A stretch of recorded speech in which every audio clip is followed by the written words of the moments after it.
Chapter 4. Apothegms and Interludes. He who is a thorough teacher takes things seriously, and even himself, only in relation to his pupils. Knowledge for its own sake. That is the last snare laid by morality. We are thereby completely entangled in morals once more. The charm of knowledge would be small were it not so much shame has to be overcome on the way to it. We are most dishonourable towards our God. He is not permitted to sin. The tendency of a person to allow himself to be degraded, robbed, deceived, and exploited might be the diffidence of a God among men. Love to one only is a barbarity, for it is exercised at the expense of all others. Love to God also. I did that, says my memory. I could not have done that, says my pride, and remains inexorable. Eventually, the memory yields. One has regarded life carelessly if one has failed to see the hand that kills with leniency. If a man has character, he has also his typical experience, which always recurs. The sage as astronomer. So long as thou feelest the stars as an above thee, thou lackest the eye of the discerning one. It is not the strength, but the duration of great sentiments that makes great men. He who attains his ideal precisely thereby surpasses it.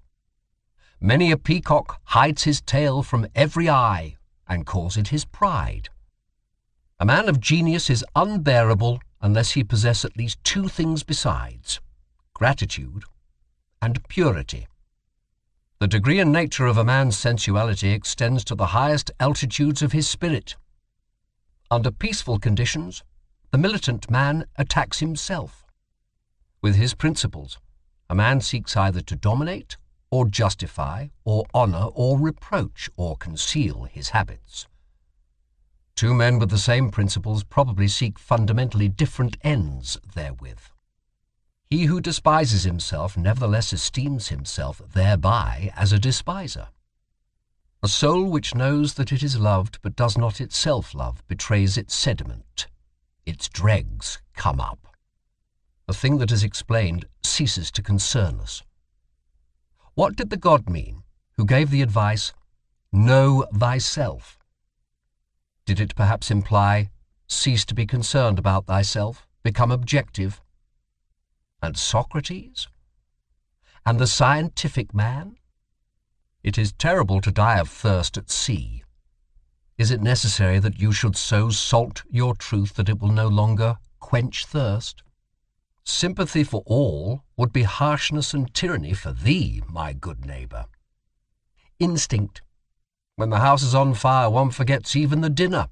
Yes, but one recovers it from among the ashes.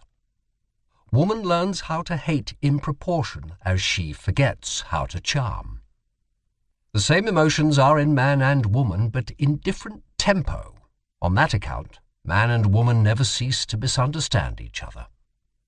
In the background of all their personal vanity, women themselves have still their impersonal scorn for woman. Fettered heart, free spirit. When one firmly fetters one's heart and keeps it prisoner, one can allow one's spirit many liberties. I said this once before, but people do not believe it when I say so, unless they know it already. One begins to distrust very clever persons when they become embarrassed.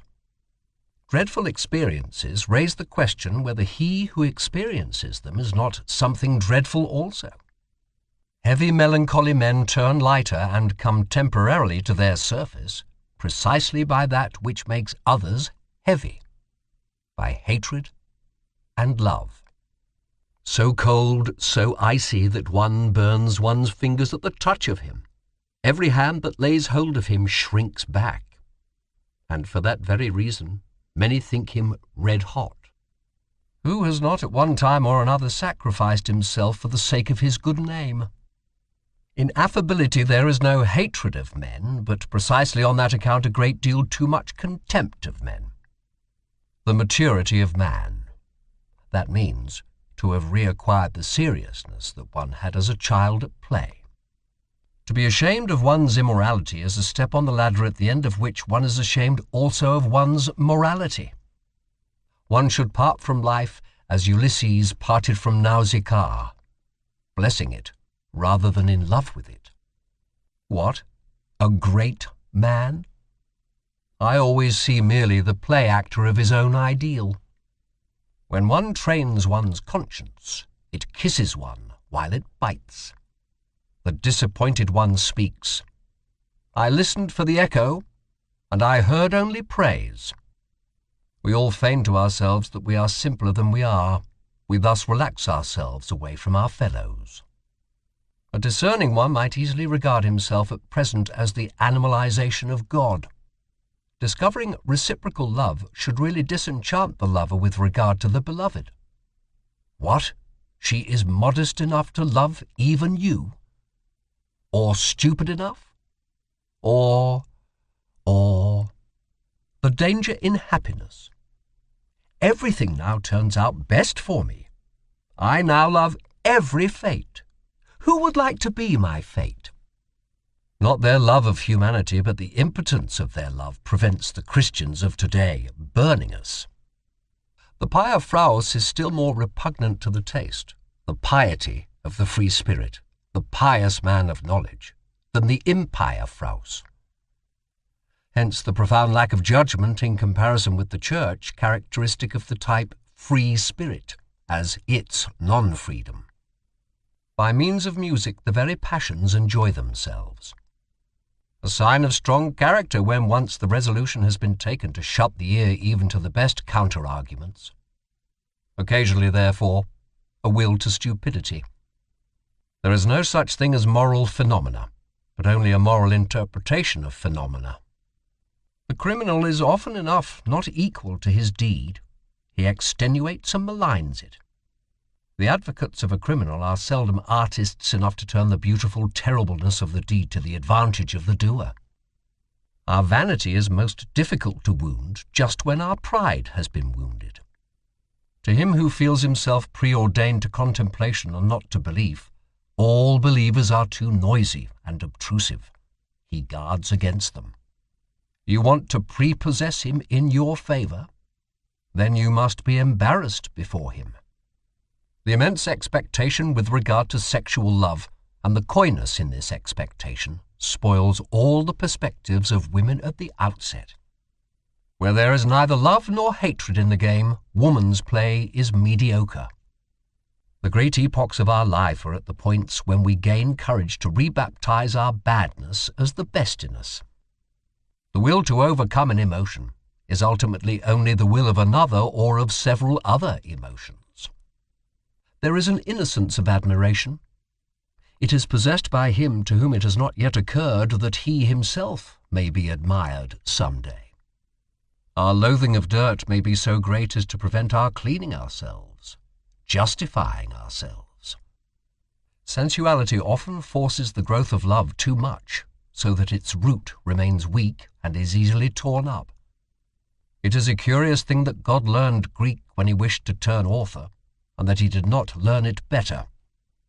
To rejoice on account of praise is in many cases merely politeness of heart, and the very opposite of vanity of spirit. Even concubinage has been corrupted by marriage.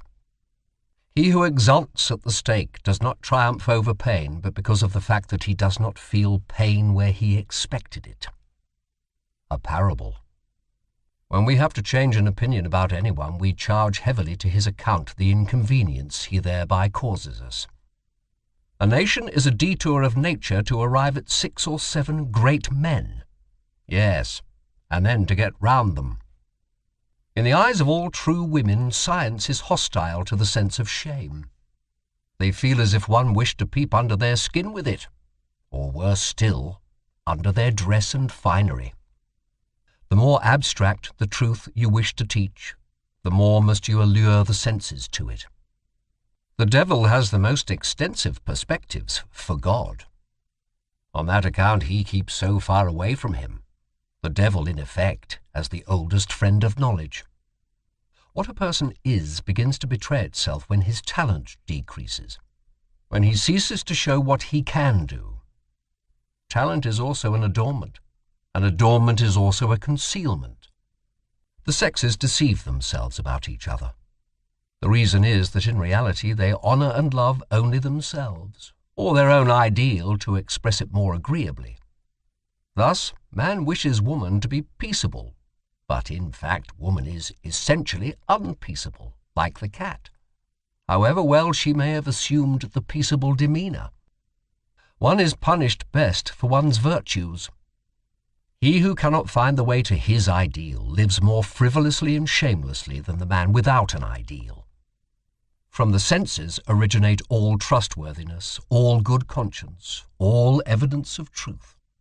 Phariseeism is not a deterioration of the good man. A considerable part of it is rather an essential condition of being good. The one seeks an accoucheur for his thoughts, the other seeks someone whom he can assist. A good conversation thus originates. In intercourse with scholars and artists, one readily makes mistakes of opposite kinds. In a remarkable scholar, one not infrequently finds a mediocre man, and often, even in a mediocre artist, one finds a very remarkable man. We do the same when awake as when dreaming. We only invent and imagine him with whom we have intercourse, and forget it immediately. In revenge and in love, woman is more barbarous than man. Advice as a riddle. If the band is not to break, bite it first, secure to make. The belly is the reason why man does not so readily take himself for a god. The chastest utterance I ever heard. Dans le véritable amour, c'est l'âme qui enveloppe le corps. Our vanity would like what we do best to pass precisely for what is most difficult to us, concerning the origin of many systems of morals. When a woman has scholarly inclinations, there is generally something wrong with her sexual nature. Barrenness itself conduces to a certain virility of taste. Man, indeed, if I may say so, is the barren animal. Comparing man and woman generally, one may say that woman would not have the genius for adornment if she had not the instinct for the secondary role. He who fights with monsters should be careful lest he thereby become a monster. And if thou gaze long into an abyss, the abyss will also gaze into thee. From old Florentine novels, moreover from life. Buona femmina e mala femmina vuol bastone. Sacchetti, November 86. To seduce their neighbour to a favourable opinion and afterwards to believe implicitly in this opinion of their neighbour. Who can do this conjuring trick so well as women? That which an age considers evil is usually an unseasonable echo of what was formerly considered good, the atavism of an old ideal. Around the hero, everything becomes a tragedy. Around the demigod, everything becomes a satire play. And around God, everything becomes... what? Perhaps a world? It is not enough to possess a talent. One must also have your permission to possess it. Eh, my friends? Where there is the tree of knowledge, there is always paradise. So say the most ancient and the most modern serpents. What is done out of love always takes place beyond good and evil. Objection, evasion, joyous distrust and love of irony are signs of health. Everything absolute belongs to pathology. The sense of the tragic increases and declines with sensuousness. Insanity in individuals is something rare, but in groups, parties, nations and epochs, it is the rule. The thought of suicide is a great consolation. By means of it one gets successfully through many a bad night. Not only our reason, but also our conscience truckles to our strongest impulse, the tyrant in us. One must repay good and ill, but why just to the person who did us good or ill? One no longer loves one's knowledge sufficiently after one has communicated it. Poets act shamelessly towards their experiences. They exploit them. Our fellow creature is not our neighbour, but our neighbour's neighbour. So thinks every nation. Love brings to light the noble and hidden qualities of a lover, his rare and exceptional traits, It is thus liable to be deceptive as to his normal character.